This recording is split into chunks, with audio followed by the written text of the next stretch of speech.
Sir, कौन नहीं जानता आपको। वैसे तो आपके बारे में ज़्यादा कुछ कहने की ज़रूरत ही नहीं है, फिर भी आप doctor Zia Rahman Khan, senior paediatrician, Bharat hospital, Kota.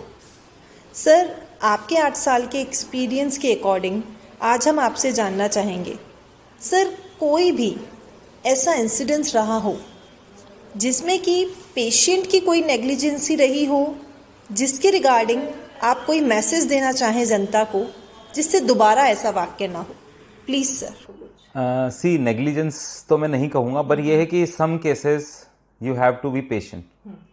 Specially जैसे अभी डेंगू का सीज़न है और कोटा में जैसा कि हर साल हम देखते हैं डेंगू केसेस बहुत आते हैं, स्पेशली आफ्टर रेनी सीजन्स। ये जो टाइम होता है, लकीली इस साल कंपैरेटिवली कम है, but on and off dengue cases आते हैं। तो डेंगू हो गया या कोई भी अदर वायरल डिजीजेज हैं, you have to be patient. मतलब even on the doctor's part, even on the patient's part and even on the attendants' part. So एक इंसिडेंस मुझे याद आया, अभी लास्ट ईयर का ही है। मेरे पास एक बच्चा आया था, उसकी एज थी around 8-9 years and he was suffering from dengue. NS1 positive था, IgM और IgG तीनों पॉजिटिव थे उसके। The patient came to me and जब हमने इन्वेस्टिगेशंस किए, तीनों पॉजिटिव थे। दैट इज मतलब अच्छा नहीं मानते हैं उसको, it is dangerous type of. And obviously clinically the baby was not good. Abdomen tense था उसका, थोड़ा सा एसाइटिस था उसको। क्लिनिकली एसाइटिस डेवलप हो जाता है जब प्लेटलेट्स फॉल करती हैं। तो जब वो बच्चा मेरे पास आया ऑन द डे 1, उसकी प्लेटलेट्स ऑलमोस्ट 70-80,000 थी। बच्चा पेल था, BP उसका लो था। उसके वेट के अकॉर्डिंग हमने फ्लूइड और जो भी सिम्टोमेटिक ट्रीटमेंट किया वो स्टार्ट किया। सेकेंड डे उसकी प्लेटलेट्स सीधे 30,000 पे आ गई। तो अटेंडेंट गॉट पैनिक्ड। तो मैंने उन्हें कन्विंस किया, समझाया। बेसिकली इसमें काउंसलिंग का सबसे बड़ा रोल होता है। तो मैंने उन्हें काउंसिल किया कि सी, हम जो ट्रीटमेंट दे रहे हैं दिस इज सिम्टोमेटिक ट्रीटमेंट। दुनिया में कोई दवाई नहीं जो हम सडनली इसकी प्लेटलेट्स को बूस्ट कर दें। प्लेटलेट्स को बूस्ट करने के लिए प्लेटलेट्स ही ट्रांसफ्यूज करनी पड़ती हैं, और वो भी they are working for very short time, क्योंकि उनकी हाफ लाइफ बहुत कम होती है। सो हम लोगों को बेसिकली थोड़ा सा पेशेंस रखना है और सिम्टोमेटिक ट्रीटमेंट देना है। कोई भी कंडीशन वर्सन होती है उसके अकॉर्डिंग हमको पहले से ही प्रिपेयर्ड रहना है। तो मैंने उनको मेंटली प्रिपेयर किया, अटेंडेंट भी काउंसल्ड हुए। थर्ड डे उसकी प्लेटलेट्स और फॉल हुई, बच्चे का थोड़ा सा टेंस एसाइटिस डेवलप होने लगा।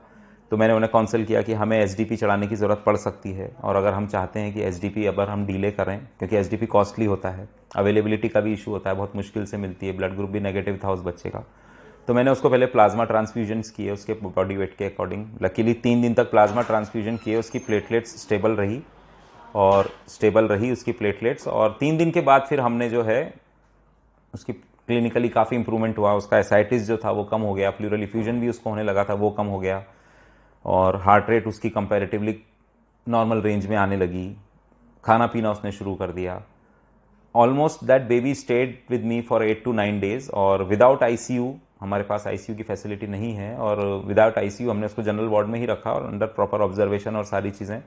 बच्चा रिकवर हुआ, बहुत अच्छा हो गया, अभी भी वो आता है मेरे पास। तो ऑलमोस्ट 8th या 9th डे पे जाके उसकी प्लेटलेट्स 1 लाख क्रॉस हुई, and patient and attendants are really happy, because वो लोग मन बना चुके थे इसको कहीं ICU में एडमिट के। किसी ने काउंसिल किया था कि भाई इसको ICU की ज़रूरत है, और मैंने उनको जब काउंसिल किया कि नहीं, हम बिना ICU के भी इसको ठीक कर सकते हैं, बच्चा ठीक हुआ, तो they were quite happy attendants, and they are still grateful. तो इसमें मेरा कोई रोल नहीं है। तो नेचुरल जो हमें पढ़ाया गया है, जो हमें प्रोटोकॉल्स को फॉलो करना है, वही करते हैं।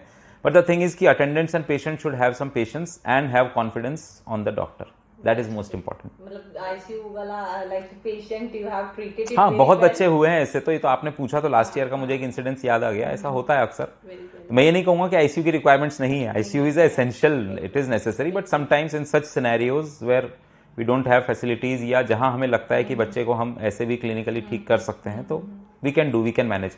पर अटेंडेंट्स का और पेशेंट्स का उसमें बहुत बड़ा रोल होता है कि वो हम पे फेथ रखें। Thank you so much sir, अपने एक्सपीरियंसेस हमारे साथ शेयर करने के लिए, अपना इतना इम्पॉर्टेंट टाइम हमें प्रोवाइड करने के लिए।